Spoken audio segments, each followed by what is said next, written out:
अस्सलाम वालेकुम। OPD online के साथ मैं हूं आपकी होस्ट नाज़मीन अल्ताफ़। आप तमाम लोगों को अपने प्रोग्राम में खुशामदीद करती हूं। नाज़रीन, हम बात करते हैं डेली बीमारी के हवाले से, लेकिन कुछ प्रॉब्लम्स ऐसी होती हैं जिनको हम प्रॉब्लम्स कंसिडर ही नहीं करते, जिनको हम बीमारी कंसिडर ही नहीं करते हैं, और उस वजह से बहुत सी बीमारियाँ जन्म लेती हैं। जी हाँ, मैं बात कर रही हूँ ओबेसिटी के हवाले से, यानी मोटापे के हवाले से, जिनको हम बहुत ही नॉर्मल लेते हैं, जिसकी वजह से डायबिटीज़ का प्रॉब्लम हो सकता है, ब्लड प्रेशर, फालिज का अटैक हो सकता है। बहुत सी चीज़ें हैं जो इस मोटापे की वजह से हो सकती है। मोटापा किसे अच्छा लगता है? वो आपकी शख्सियत के साथ साथ आपकी सेहत भी ख़राब करता है। इन तमाम चीज़ों पे हम बात करेंगे। हमारे साथ स्टूडियो में मौजूद हैं डॉक्टर अताउर रहीम साहब। अस्सलाम वालेकुम डॉक्टर साहब, कैसे हैं आप? वालेकुम सलाम, अल्हम्दुलिल्लाह ठीक ठाक। डॉक्टर साहब, आज का हमारा टॉपिक है ओबेसिटी, मोटापे के हवाले से, जो कि एक बहुत ज़्यादा आम हो चुका है। तो क्या वजूहात होती है मोटापे की?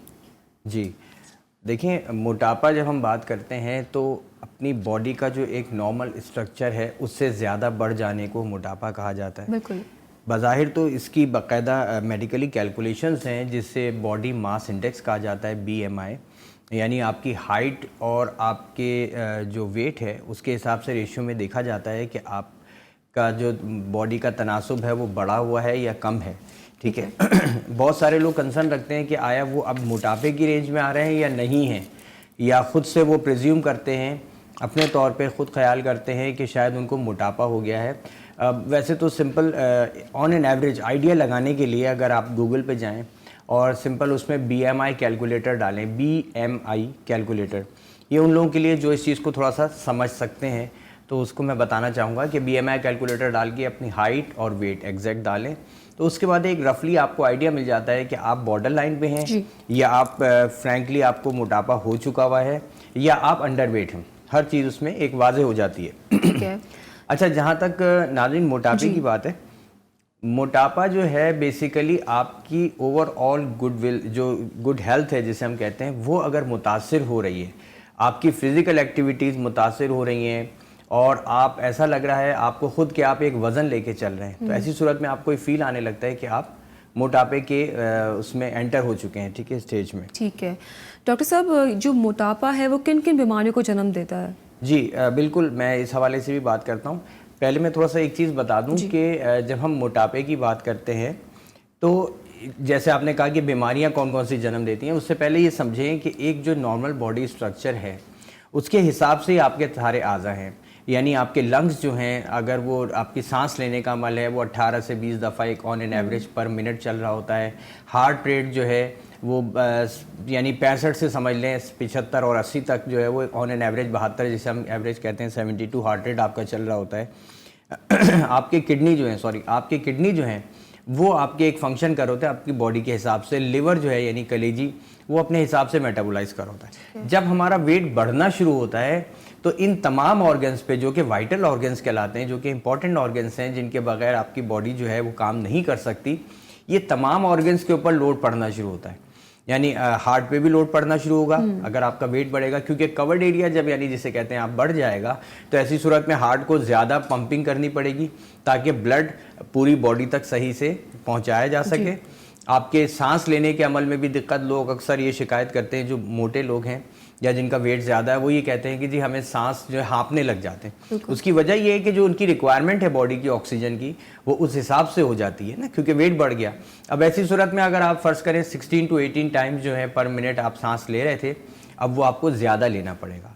इसी तरीके से ना सिर्फ ये, बल्कि किडनी की अगर हम बात करें, जो फाजिल मादे हैं आपकी बॉडी से डिस्चार्ज करते हैं, बाहर निकालते हैं, उनको ज़्यादा काम करना पड़ेगा बाहर निकालने के लिए, क्योंकि आपका कवर्ड एरिया बढ़ गया। तो बेशुमार ऐसी बीमारियां हैं जो मोटापे की वजह से यानी ओवरवेट होने की वजह से जन्म लेती हैं, जिसमें सबसे ज़्यादा जो कॉमन है और जो बढ़ती जा रही है वो है डायबिटीज़। डायबिटीज़ के साथ साथ दूसरी इंपॉर्टेंट चीज़ है हाइपरटेंशन, यानी ब्लड प्रेशर की शिकायत, क्योंकि जब मोटापा हो रहा होता है तो उसमें आपकी बॉडी के अंदर फैट्स डिपॉजिट होना शुरू हो जाते हैं ज़्यादा।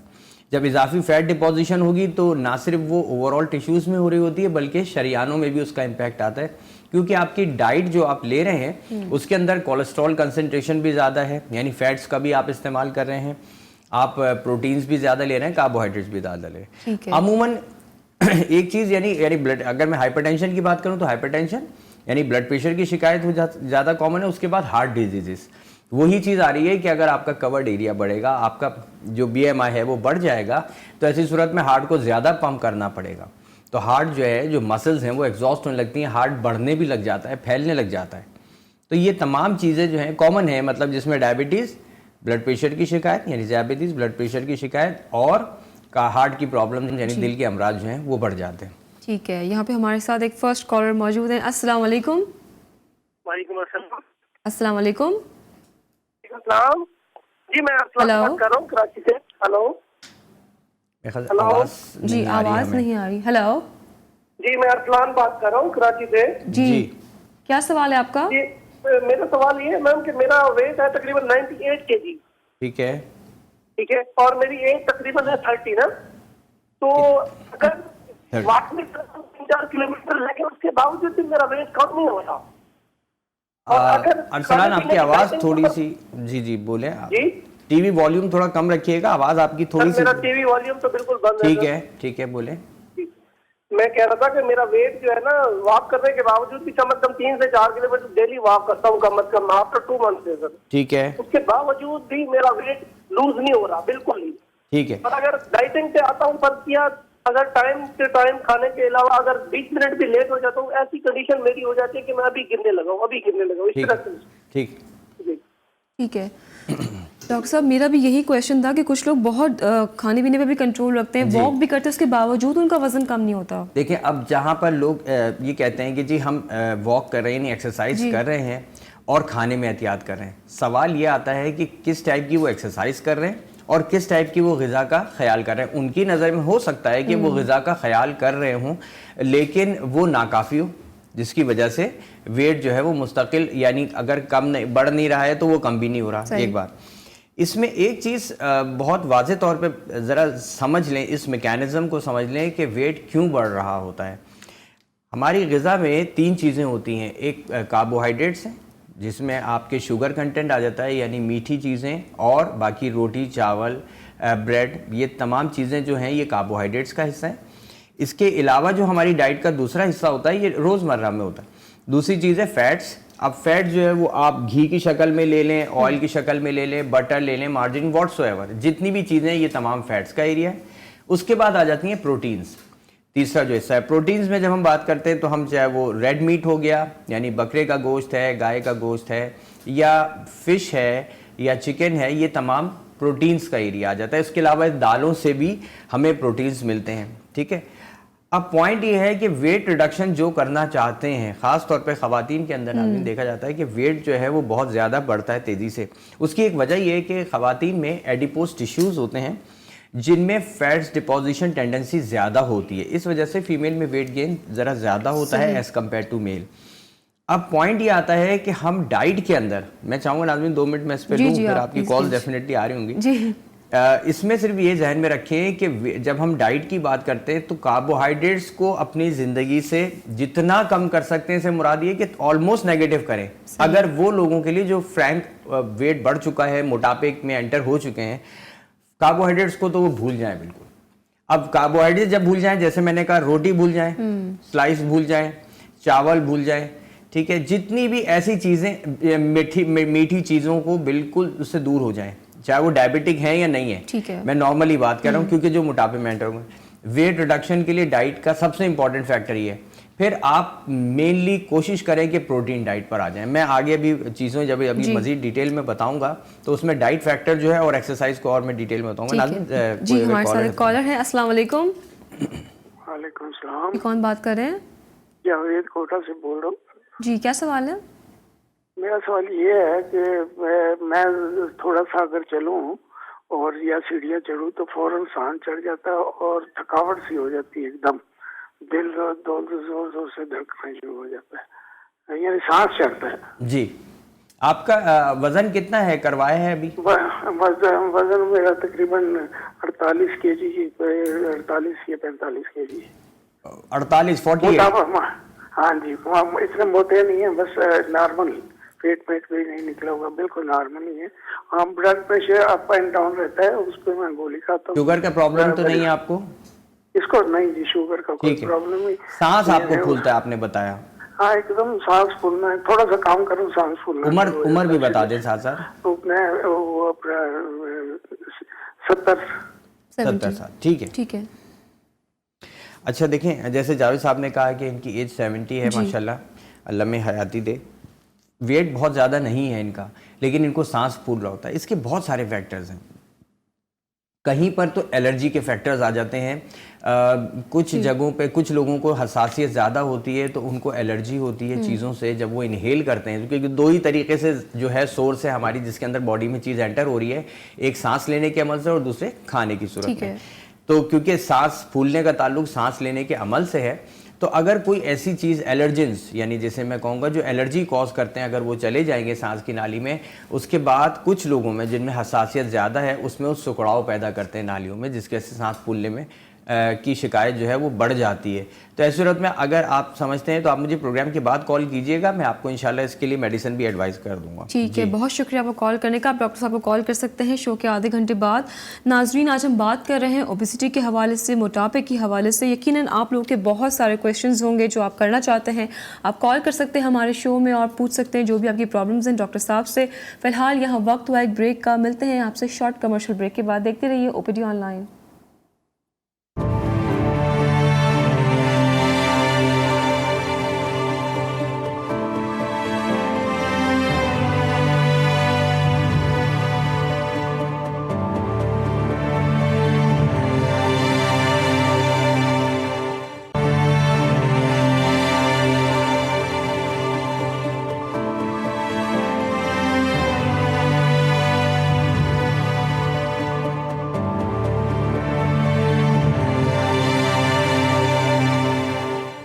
Welcome back. एक बार फिर आप तमाम लोगों को खुशामदीद।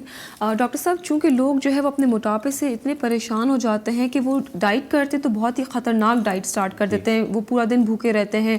और आजकल तो इतनी सारी डाइट्स जो है वो इंट्रोड्यूस हो चुकी हैं। तो मैं चाहती हूँ कि आप हमारे जो नाजरीन हमें देख रहे हैं उन्हें इन तमाम डाइट्स के हवाले से आगाह कीजिए। जी नाज़मीन, बिल्कुल सही सवाल है। एक चीज़ जहन में रखें, मैं एक एग्ज़ाम्पल देना चाहूँगा इसके लिए, मिसाल को ज़रा समझिएगा।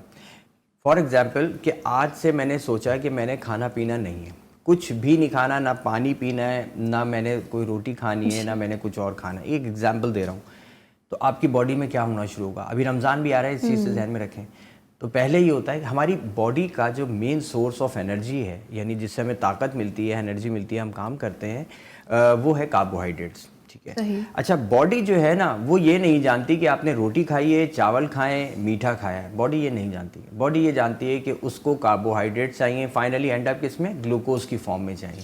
बॉडी ये नहीं जानती है कि आपने डालडा का ऑयल लिया है या घी लिया है, कोई आपने असली घी खाया, वो ये नहीं जानती। वो ये जानती है कि आप फाइनली उसको क्या चीज़ चाहिए, फैटी एसिड्स, जो फाइनली कन्वर्ट होते हैं। इसी तरीके से बॉडी गाय का गोश्त, बकरे का गोश्त, मछली, चिकन नहीं जानती। वो ये जानती है कि उसको फाइनली क्या चीज़ चाहिए, प्रोटीन्स यानी एमाइनो एसिड्स।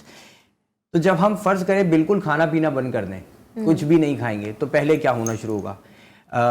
सबसे पहले जो हमारी बॉडी के अंदर जितना कार्बोहाइड्रेट है, अच्छा कार्बोहाइड्रेट्स जो हैं भी स्टोर होते हैं हमारे लिवर में, यानी कलेजी में एक बड़ी मिकदार जो है कार्बोहाइड्रेट की स्टोर होती है इमरजेंसी कंडीशन के लिए, कि अगर कुछ नहीं मिले तो उस सूरत में हम कैसे सर्वाइव करेंगे। दूसरी चीज़ आ जाती है फैट्स। फैट्स हमारे टिश्यूज़ के अंदर डिपॉजिट होते हैं, हमारे मसल्स के निचले हिस्से में भी वो ऊपरी हिस्से में भी वो डिपॉजिट होते हैं। उसके अलावा प्रोटीन्स जो कि हमारी मसल्स यानी पूरा गोश्त है। ठीक है। अब होता क्या है, जब हमने खाना पीना बंद कर दिया, बिल्कुल कुछ नहीं खाया, ज़ीरो कर दिया, तो ब्रेन जो है, ब्रेन ख़ास तौर पे ध्यान में रखें कि दिमाग जो होता है हमारा, उसको कार्बोहाइड्रेट्स की ज़रूरत है, उसको प्रोटीन फैट्स की ज़रूरत है। ज़्यादा जो मेन सोर्स लेता है सारा कार्बोहाइड्रेट से लेता है। वो एक चीज़ मेंटेन रखनी होती है। उसके लिए अब वो किस तरीके से बॉडी कॉम्प्रोमाइज़ करना शुरू करती है, वो बता रहा हूँ। सबसे पहले कार्बोहाइड्रेट की डिप्लीशन शुरू हो जाएगी। ठीक है। बॉडी से लिवर के अंदर जितना कार्बोहाइड्रेट ग्लाइकोजन की फॉर्म में स्टोर है वो तमाम निकलना शुरू होगा, क्योंकि आप नहीं ले रहे हैं। आपके स्टमक में अब कुछ भी नहीं है, आपकी आंतों में अब कुछ भी नहीं है। तो ऐसी सूरत में सबसे पहली क्या चीज़ बॉडी लेगी, कार्बोहाइड्रेट, जहाँ जहाँ से उसको मिल रहा है। खलियों में अगर मौजूद है तो, प्लस लिवर के अंदर अगर यानी कलेजी में मौजूद है, वो सारा कार्बोहाइड्रेट एब्जॉर्ब कर लेगी। व्हाट नेक्स्ट, अब क्या बच गया हमारे पास, फैट्स और प्रोटीन्स। अभी भी बॉडी को क्योंकि सर्वाइव करना है, ब्रेन को क्या चाहिए, ग्लूकोज। बाकी पूरी बॉडी के अंदर से आपने ग्लूकोज, अब कार्बोहाइड्रेट डिप्लीट हो गया है, तो फैट्स जो हैं वो फैट्स कन्वर्ट होना शुरू होंगे। अब लिवर के अंदर ये प्रोसेस होता है कलेजी में ही कि फैट जो है वो कार्बोहाइड्रेट्स बनाना शुरू कर देते हैं, क्योंकि ब्रेन को कार्बोहाइड्रेट चाहिए, बहुत ज़रूरी है, ग्लूकोज न्यूजेनेसिस जिसको कहते हैं प्रोसेस को। ऐसी सूरत में अब फैट्स जो हैं वो डिजोल्व होना शुरू होंगे। तो आप में एक यानी जो एक फर्ज करें एक सेहतमंद बंदा था, उसके अंदर एक लागरपना भी आएगा, प्लस उसका वेट थोड़ा सा कंपैरेटिवली लूज होता हुआ नजर आएगा। क्यों? क्योंकि अब फैट्स निकलना शुरू हो रहे हैं। सही। फैट्स जब सारे डिजोल्व हो गए, फैट्स भी इस्तेमाल हो गए और फैट्स भी कन्वर्ट हो गए ग्लूकोज में और बॉडी को एनर्जी मिल गई, आखिर में क्या रह गया जी? प्रोटीन्स यानी डॉक्टर साहब मसल्स। सॉरी टू इंटरप्ट, क्या हम कॉल ले सकते हैं? बिल्कुल, कॉल ले लें। अस्सलाम वालेकुम। हेलो। हेलो, अस्सलाम वालेकुम। वालेकुम अस्सलाम, कौन बात कर रही है? जी, सहर बात कर रही हूँ कोयटा से। जी, क्या सवाल है आपका? जी, डॉक्टर साहब से सवाल है कि मेरी एज 23 है और मैं तकरीबन मेरा वेट बढ़ता ही जा रहा है, मतलब कम की तरफ नहीं जा रहा। मेरा आज से 9 महीने पहले अपेंडिक्स का ऑपरेशन हुआ था, उसके बाद से तकरीबन मेरा वेट 84 kg पे चला गया है और मैं एक्सरसाइज भी कर रही हूँ, खाना भी बिल्कुल नहीं खाती हूँ एक किस्म का, मतलब खाना खाने का तो बिल्कुल दिल ही नहीं होता है मेरा। और तकरीबन मतलब एक्सरसाइज अपनी कर रही हूँ, डाइट्स ले रही हूँ, सब कुछ कर रही हूँ, जिम तक जा रही हूँ, लेकिन मेरा वेट लूज होने का नाम ही नहीं ले रहा है बिल्कुल। ठीक है, ठीक है, बहुत शुक्रिया कॉल करने का। जी, जैसे अभी सहर ने कहा कि उम्र कुछ भी ज़्यादा नहीं है, 23 ईयर्स एज है और ऐसी सूरत में इतना वेट होना बहुत ज़्यादा है।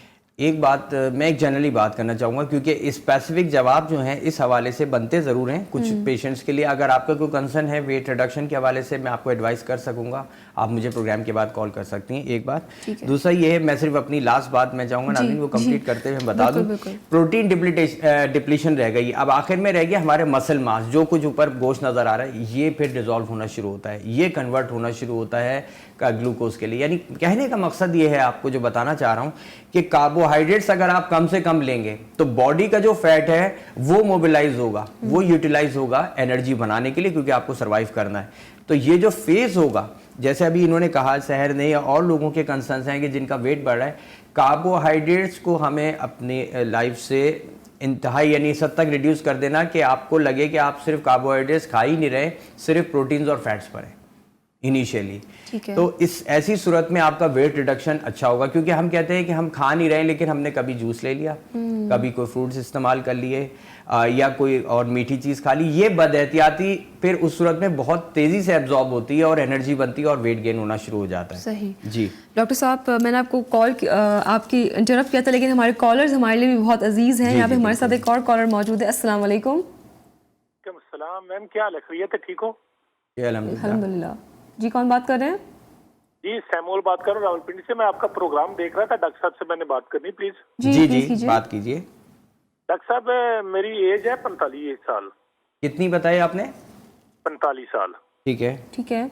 और मेरा कद है 6 फुट 2 इंच। ठीक है। और वजन मेरा है 110 kg और स्मार्ट हूँ, ऐसी कोई बात नहीं, इतना मोटापा नहीं है, लेकिन थोड़ा सा मजबूत है वजन। ठीक है। लेकिन मुझे थोड़ी शुगर की प्रॉब्लम है। जब मैं थोड़ा सा वॉक अगर नहीं करता तो फिर मैं थक जाता हूँ, अगर वॉक करता हूँ तो फिर मैं थकता नहीं हूँ। बिल्कुल सही। ठीक है, कोई समझ नहीं आ रही कि क्यों वेट मेरा इतना ज्यादा हो गया है। जी। मोटापा भी इतना नहीं है। जी जी। और मैं एक असास इदारे में ड्यूटी कर रहा हूँ। जी जी जी।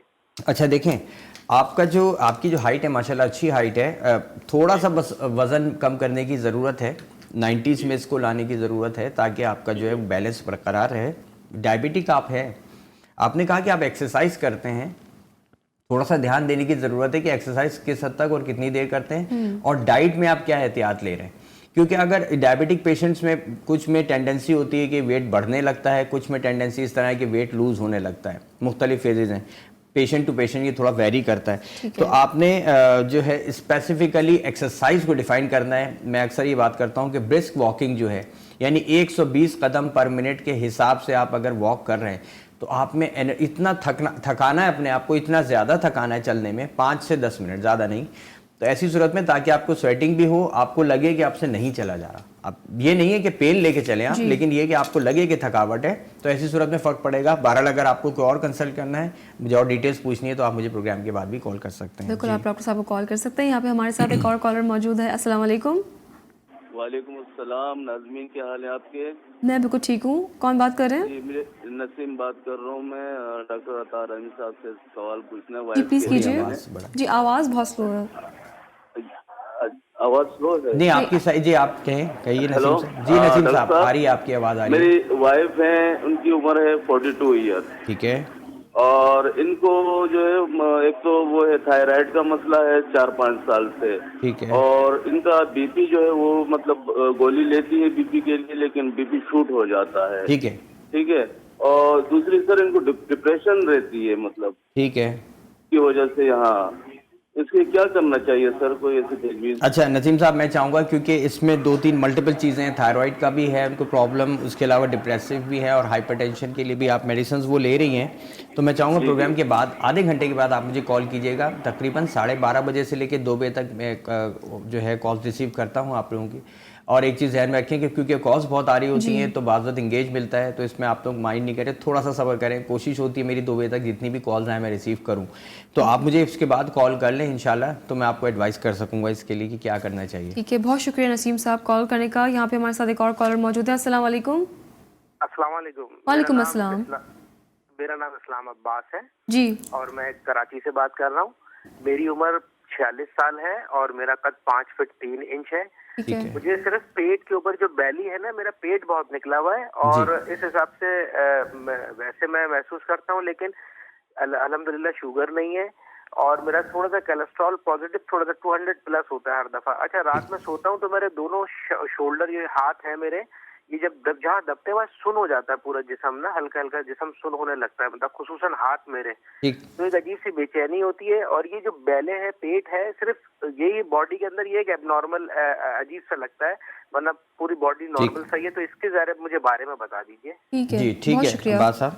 अच्छा अब्बास साहब ने जैसे अभी बात करी ना, ये बहुत सारे लोगों का कंसर्न है, चाहे मेल हो, खवातीन हो या मर्द हजरात हो, इवन बच्चों के अंदर ये चीज़ आ रही है कि हमारी जो बैली है, यानी हम एब्डोमेन की हम बात करते हैं, उसकी गर्थ की बात करते हैं, उसके घेराव की बात करते हैं, ये चीज़ बढ़ती जा रही है और ये जो है एक फिजिकली अपीयरेंस के अंदर जो है वो थोड़ा सा ऑड लुक होता है। एक जनरली मैं बात करूं पेट की एक्सरसाइज के हवाले से, जो लोग हमें सुन रहे हैं कि बिल्कुल फ्लैट लेट के सिर्फ, अच्छा जब ये ड्यूरेशन की बात करते हैं ये टाइम लगता है, पहले दिन से ऐसा नहीं हुआ कि आप 10 मिनट ये चीज़ कर सके जो मैं बताने जा रहा हूँ, लेकिन आहिस्ता बिल्कुल बिल्कुल एग्जैक्टली। तो भले चाहे 2 मिनट 3 मिनट करते करते 1-1 मिनट डेली का बढ़ाएं, तो 1 महीने के अंदर कितना फ़र्क पड़ेगा? पूरे आधे घंटे का फ़र्क पड़ जाएगा। 1 मिनट डेली बढ़ाना बहुत मुश्किल काम भी लगता है बज़ाहिर। बिल्कुल फ्लैट लेट के, बिल्कुल स्ट्रेट लेट के कोशिश करें कि जहाँ पे आपका ये हिप्स का सेक्शन, हिप आ जाता है, हिप जॉइंट से पूरे पैर को उठाना है। कितना? 1 से 1.5 इंच, ज़्यादा नहीं कि बहुत ज़्यादा नहीं उठाना, और 1-1.5 इंच उठा के थोड़ी देर रोकना है उसको, जितनी देर आप रेजिस्ट कर सकें, रोक सकें, फिर वापस नॉर्मल कर लें। इसी तरीके से पीछे की तरफ हाथ ले जाके आगे की तरफ झुकना है और बिल्कुल स्ट्रेट फ्लैट लेट के। ऐसा आपने 2 से 3 मिनट शुरू में करना है। और हो सकता है आप शुरू के दिनों में मुझसे कहें या मुझे कॉल्स आए कि जी आपने क्या बता दिया, पेट में बहुत शदीद दर्द शुरू हो गया है। एक्चुअली ये जो सामने हमारी दीवार नज़र आ रही है पेट के, ये जो पूरा है इसमें कोई हड्डी तो है नहीं, ये जो बैंड है ना सामने, इसको हम लीनिया अल्बा कहते हैं, इस बैंड के साथ सारी मसल्स लगी हुई हैं पेट की। तो जब ये बैंड मजबूत होगा, स्ट्रेच होगा, खींचेगा, तो मसल्स वापस अपनी जगह पे आना शुरू होंगी। हम जब क्योंकि खाना खाते हैं, खाने के बाद पानी का इस्तेमाल हो जाता है, बहुत सारी ऐसी चीज़ें हैं, बैठ जाते हैं खाने के बाद और फिर घंटों बैठे रहते हैं, तो ऐसी सूरत में बल्क आउट हो रहा होता है। एक बहुत कॉमन सी बात बताने जा रहा हूँ, ज़रा इसको समझिएगा। ये वो चीज़ें जो प्रैक्टिकल हैं, कभी भी हाथ इस तरीके से रख के खड़े ना हो। अमूमन लोगों की आदत होती है वो इस तरीके से हाथ रख के अमूमन खड़े होते हैं। ऐसी सूरत में जो आपका ये बैंड है, ये इसके ऊपर मुस्तकिल प्रेशर पड़ता है और ये रिलैक्स होता चला जाता है। ठीक है जी। यहाँ पे हमारे साथ एक और कॉलर मौजूद है। अस्सलाम वालेकुम। वालेकुम। जी कौन बात कर रहे हैं? अटक से असलम बात कर रहा हूँ जी। ये मेरी एज 63 ईयर है। डॉक्टर साहब ये पूछना है कि मेरा जो HP है ये 18.5 है। तो HbA1c आप बात कर रहे हैं? कैसे काम हो सकता है, क्या ये नुकसानदेह है? HbA1c आपकी बात कर रहे हैं जी? HbA1c आपने करवाया? जी HP चेक कराया ना, 18.5 है। अच्छा HB की बात कर रहे हैं, हेमोग्लोबिन की बात कर रहे हैं, 18.5। ठीक है। ये लिमिट तो इसकी आपको पता है ना, काम होती है, तो ये क्या नुकसानदेह है इसकी? आप स्मोकिंग करते हैं? जी स्मोकिंग करते हैं, सिगरेट पीते हैं? नहीं स्मोकिंग नहीं करता कुछ। ठीक है। अच्छा चले मैं आपको बता देता हूँ इस हवाले से। बहुत शुक्रिया कॉल करने का। अच्छा, बहुत जिसमें हेमाटोक्रिट यानी हेमोग्लोबिन कंसंट्रेशन या सेलुलर कंसंट्रेशन कुछ लोगों में होता है, वो ज़्यादा बढ़ जाती है। इसकी कई वजूहात हैं। अगर तो वो जैसे हाइट एरियाज़ में रह रहे हैं, हिली एरियाज़ में है, तो वहाँ पर आपकी जो रेड ब्लड सेल्स हैं, खून के रेड खलिए हैं, लाल खलिए, वो बढ़ना शुरू हो जाते हैं बहुत ज़्यादा। पॉलीसाइथीमिया वगैरह भी कहते हैं, अगर ऑक्सीजन की कंपैरेटिवली रिलेटिव डेफिशिएंसी है। नॉर्मल हालात के अंदर बाद बात जिनका हेमोग्लोबिन जो है वो इससे ज़्यादा हो, 16-15 की वैल्यू से ज़्यादा चला जाए, उसमें परेशानी की बात नहीं है। ओवरऑल ब्लड के दूसरे पैरामीटर्स और सेलुलर जो लेवल्स हैं वो देखे जाते हैं। तो अगर ऐसा है तो असलम साहब, मुझे आपको अगर आपने रिपोर्ट करवाई है तो मुझे इससे ज़रूर शेयर कीजिएगा, और अगर बज़ाहिर कोई सिम्टम्स नहीं है तो इसमें कोई परेशानी की बात नहीं है, नथिंग टू वरी। ठीक है डॉक्टर साहब, मैं आपसे एक क्वेश्चन करना चाहूँगी जो आजकल बहुत कॉन्सेप्ट है कीटो डाइट का, और फिर ग्रीन टी के हवाले से भी हम बात करेंगे, लेकिन फ़िलहाल यहाँ वक्त है ब्रेक का। मिलते हैं आपसे एक शॉर्ट कमर्शियल ब्रेक के बाद। देखते रहिए ओपीडी ऑनलाइन।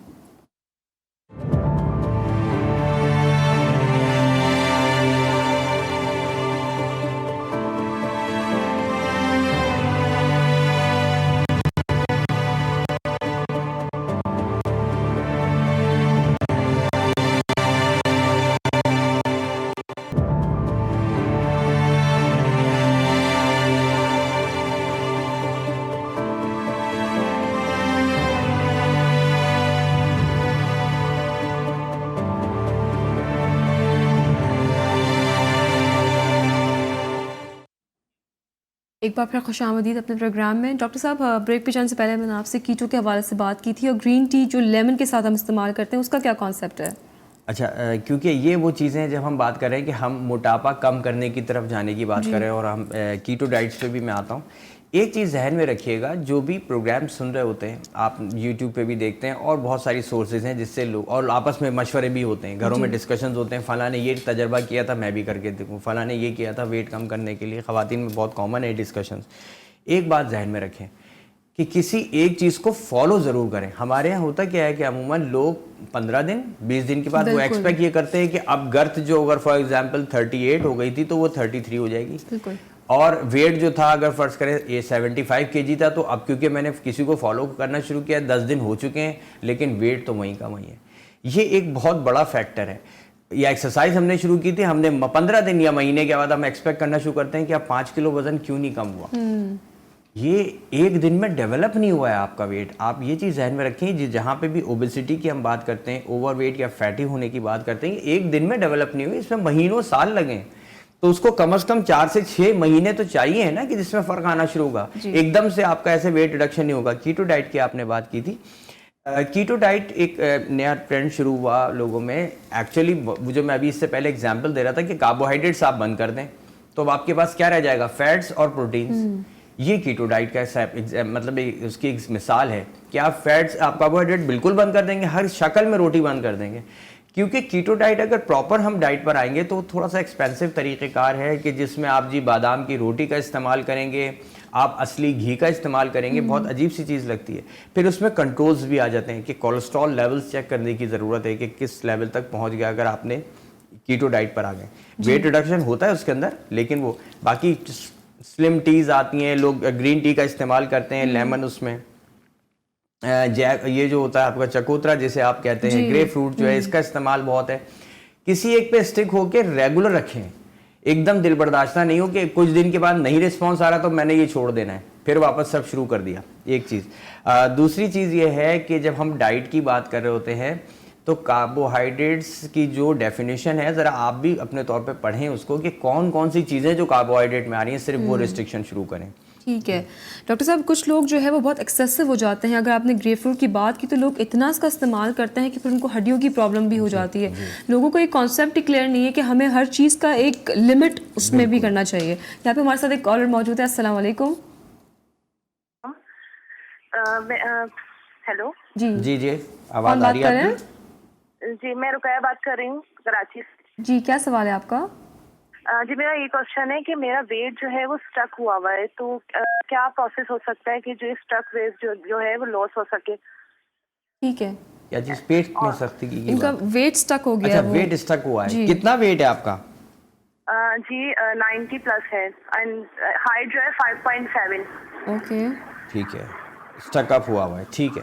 अच्छा, एक मैं एक जनरली बात करूंगा, रुकैया ने जैसा भी बात करी कि इनका वेट जो है स्टकअप हुआ है, यानी कि ऐसा लग रहा है कि इससे कम नहीं हो रहा जी। जो एक चीज़ ध्यान में रखिएगा, फैमिलियल टेंडेंसी बहुत इंपॉर्टेंट फैक्टर है। बहुत लोग ये भी आम लफ्जों में बात करते हैं कि जी हमें तो पानी भी लगता है जिस्म को, बिल्कुल। और कुछ ये कहते हैं कि हम बहुत शदीद खाते हैं लेकिन हमारा वेट नहीं बढ़ रहा होता। ऐसे भी मुझे लोग कंसर्न शो करते हैं कि भाई हमें किस तरह वजन बढ़ा लें, ठीक है। तो मैंने कुछ प्रोग्राम्स पहले अब जिक्र किया था मेटाबोलाइजर्स, फास्ट मेटाबोलाइजर्स और स्लो मेटाबोलाइजर्स। ये दो किस्म के लोग होते हैं। एक वो जो कि एनर्जी थोड़े टाइम के लिए स्टोर करते हैं और रिलीज कर देते हैं, या अगर इस्तेमाल नहीं होती तो ज़ाया हो जाती है। कुछ जो हैं वो स्टोरिंग टेंडेंसी, जो एनर्जी स्टोरिंग टेंडेंसी उनमें ज़्यादा होती है, और ये जेनेटिकल ट्रांसफ़र भी है कि जिनमें फैमिली टेंडेंसी है मोटा होने की, फॉर एग्जांपल उन लोगों को, उनमें चाहे वो बच्चों से ही, मैं इसमें बच्चों का भी जिक्र हालांकि मैंने आज नहीं किया, कि बच्चों में भी ऐसे ही है कि बच्चों में वो टेंडेंसी आती है तो उसमें बहुत ज़्यादा उन वालिदैन जो पेरेंट खुद माशाल्लाह अगर बल्की हैं या ओवरवेट हैं तो उनको अपने औलाद में शुरू से ही ख्याल रखने की बच्चों की ज़रूरत है कि अभी से डाइट कंट्रोल रखें, वरना उनमें ये चीज़ ट्रांसफ़र होगी खुदा ना खास्ता, और फिर बाद में वो इस तरह हो जाएगा कि रिवर्ट होना बहुत मुश्किल हो जाता है। सही। यहाँ पे एक और कॉलर हमारे साथ मौजूद है। अस्सलाम वालेकुम। जी वालेकुम सलाम, क्या हाल चाल है बाजी? जी बिल्कुल ठीक। आप कौन बात कर रहे हैं? मैं डॉक्टर साहब से बात करनी है। मेरा नाम मोहम्मद इकबाल है, लाहौर गुलबर्ग से बोल रहा हूँ। मेरा कद जो है ना 7 फुट 8 इंच है, और मेरी उम्र जो है ना वो 60 है, यानी कि 60 साल है। ठीक है। मेरा वजन जो है ना 109 किलो वजन है मेरा। ठीक है। पहले वजन मेरा कम हुआ है, अब फिर वजन शुरू हो गया कि मैं खाना भी बिल्कुल 24 घंटे में 1 रोटी खाता हूँ। ठीक है। फिर मेरा पेट जो है ना बाहर आना शुरू हो गया। तकरीबन मुझे ये समझ आई कि लॉकडाउन के अंदर अंदर ये मेरा पेट बढ़ना शुरू है, हालांकि मैं बाहर नहीं जा रहा क्योंकि ज्यादा उम्र की वजह से मैं छत के ऊपर थोड़ी सी वॉक करता हूँ। ठीक है। वैसे इकबाल साहब आपने अच्छी बात करी कि इस वक्त क्योंकि लॉकडाउन तकरीबन अब काफ़ी टाइम हो गया, महीने से भी ज़्यादा हो रहा है, तो अब इसका एक इम्पैक्ट आ रहा है लोगों पे। लॉकडाउन का इम्पैक्ट ये आ रहा है कि लोग जो हैं वो घरों में महदूद हैं, और वॉकिंग नहीं हो रही, जो एक्सरसाइजेज रूटीन कर रहे थे, जिम जा रहे थे वगैरह, वो भी कम हो गई है। डाइट बढ़ गई है क्योंकि घर में मौजूद हैं, कुछ ना कुछ खाने को चल रहा है सिलसिला। ख़ास तौर पे जिनमें वेट का इशू है वो बहरहाल इस कम अज़ कम अगर एक्सरसाइज बहुत विगरसली नहीं कर पा रहे हैं, बाहर वॉकिंग नहीं कर पा रहे हैं जगहों पे, कुछ जगहों पे प्रॉब्लम है, तो ऐसी सूरत में कम अज़ कम डाइट पर तो कंट्रोल करें। जो सारा इशू यही आ रहा है कि डाइट जो है हम हाथ, अच्छा आपने जैसे कहा कि 1 रोटी मैं खाता हूँ, देखिए पॉइंट वहीं पर आएगा। पूरे दिन के अंदर अगर 1 रोटी भी आपको कार्बोहाइड्रेट की फॉर्म में चली गई तो बॉडी के अंदर जो आपका फैट डिपॉजिट है, बॉडी के अंदर जो आपके प्रोटीन्स हैं और जो यानी एक्स्ट्रा वेट बढ़ा हुआ है वो मोबिलाइज नहीं होगा जब तक कि आप बॉडी को स्टार्विंग सिचुएशन में नहीं लेके आएंगे, यानी फास्टिंग, यानी बिल्कुल ऐसी हालत में कि जिसमें बॉडी के अंदर से कार्बोहाइड्रेट्स की कोई सोर्स जा ही नहीं रही है, तब जाके बॉडी जो है वो अपना फैट्स को मेटाबोलाइज करेगी, निकालेगी ताकि एनर्जी दे सके, क्योंकि बॉडी को अपनी रिक्वायरमेंट तो पूरी करनी है ना उसने। तो इस चीज़ का ख्याल रखें। ठीक है, बहुत शुक्रिया सर कॉल करने का। यहाँ पे हमारे साथ एक कॉलर मौजूद है। अस्सलाम वालेकुम। वालेकुम अस्सलाम। मैडम शाहिद बात कर रहा हूँ कराची से। जी शाहिद साहब, क्या सवाल है? मैंने अपनी मिसेज के बारे में पूछना है। मेरी मिसेज का वेट जो है तकरीबन 105 है। इससे कभी 1-2 kg ऊपर चला जाता है, 1-2 kg कम हो जाता है, लेकिन इससे ज्यादा मतलब नीचे वेट नहीं आ रहा। एज कितनी है? इसके बारे में पूछना है। हालांकि एहतियात भी करती हैं कि सुबह नाश्ता भी जो है डाइट में ही लेती हैं कि 1-2 स्लाइस ले लेती हैं। क्या नाश्ता बताइएगा, सिर्फ मुझे नाश्ता बताइएगा। 1-2 स्लाइस ले लेती हैं बस चाय के साथ। ठीक हो गया। उसके बाद दोपहर में भी बता दें। दोपहर में तकरीबन 1 आध रोटी खा लेती है, और इसके बाद जो है रात में जो है कभी आधी रोटी तो कभी 1 आध रोटी। ठीक है। अच्छा शाहिद साहब, बिल्कुल आपका पॉइंट समझ में आ गया। वेट एक तो बहुत ज़्यादा है। एक बात जहन में रखें कि जैसे अभी आपने खुद कहा कि 1-2 स्लाइस का इस्तेमाल कर लिया, दोपहर में 1-2 रोटी खा लिया और रात में भी इसी तरह, तो फिर ये डाइट कंट्रोल नहीं कहलाएगा। फिर ये वेट रिडक्शन को अभी आप एक्सपेक्ट नहीं करें कि इस तरह वेट रिड्यूस हो जाएगा। मैं बिल्कुल सीरियस बात बताऊं, जब हम कार्बोहाइड्रेट्स, अभी आप शायद प्रोग्राम सुन रहे हो कि कार्बोहाइड्रेट्स को इस हद तक रिस्ट्रिक्ट करना है कि आपने सुबह के नाश्ते में अब सवाल ही आता है हम खाएं क्या, ये आप ज़रूर पूछ सकते हैं। जो या लोगों के कंसर्न होंगे कि हम फिर खाएं क्या जब हमें कार्बोहाइड्रेट नहीं खाने, तो एग का इस्तेमाल करेंगे सुबह, मिल्क का आप इस्तेमाल करें सुबह, कोई मना नहीं है कि आप स्किम मिल्क यानी जो उसमें से बलाई निकली हुई हो, चिकनाई कम हुई हुई हो, आप मिल्क का इस्तेमाल करेंगे, एग का इस्तेमाल करेंगे, बटर का आप इस्तेमाल कर सकते हैं, लेकिन आप बटर किस चीज़ में लगाएं। जो रोटी का है, अमूमन जो रोटी यानी उन्होंने खानी है शक्ल में, तो मैं कहूँगा कि आप जो है बेसन की रोटी का इस्तेमाल कर लें, वो भी एक चौथाई बेसन की रोटी का इस्तेमाल कर लें। कार्बोहाइड्रेट्स नहीं है उसमें ज़्यादा, प्रोटीन सेक्शन ज़्यादा है उसमें, ठीक है, चनों में। ठीक तो है, आप उस चीज़ से कन्वर्ट करके कार्बोहाइड्रेट डिडक्शन करें तो वेट में फ़र्क आएगा। जी ठीक है, बहुत शुक्रिया कॉल करने का डॉक्टर साहब। चूँकि हमारा वक्त जो है वो ख़त्म हो चुका है, लेकिन आई थिंक ये टॉपिक बहुत तवील है, हम उसको कल भी कंटिन्यू करते हैं, बिकॉज़ बहुत सारे क्वेश्चंस हैं जो मैंने आपसे करने हैं और कॉलर्स ने भी आपसे करने हैं, तो हम इस टॉपिक को कल भी कंटिन्यू करेंगे। आपसे होगी फिर मुलाकात कल, same time, same channel, same topic के साथ। और मैं आपको बताती चलूँ कि रमज़ान में हमारी टाइमिंग्स जो होंगी वो 1 to 3 होगी, दोपहर 1 से 3 बजे हम आपके साथ इंशाल्लाह ज़रूर होंगे। और जाते जाते एक ही बात कहूँगी कि जो आप लोग का जो डाइट का कॉन्सेप्ट है, जिसमें आप कहते हैं कि स्टार्विंग करनी है और आपने अपने पोर्शंस को कंट्रोल करना है, बेसिकली आपने खाना सब कुछ है लेकिन पोर्शन कंट्रोल करके खाना है, और रोगनी खाना को इग्नोर कीजिए। कोशिश कीजिए कि अच्छी डाइट लें और वॉक करें, एक्सरसाइज करें और अपनी सेहत का बहुत ज़्यादा ख्याल रखें। मुझे और डॉक्टर साहब को दीजिएगा इजाज़त। आपसे होगी कल मुलाकात। अल्लाह ने के बान।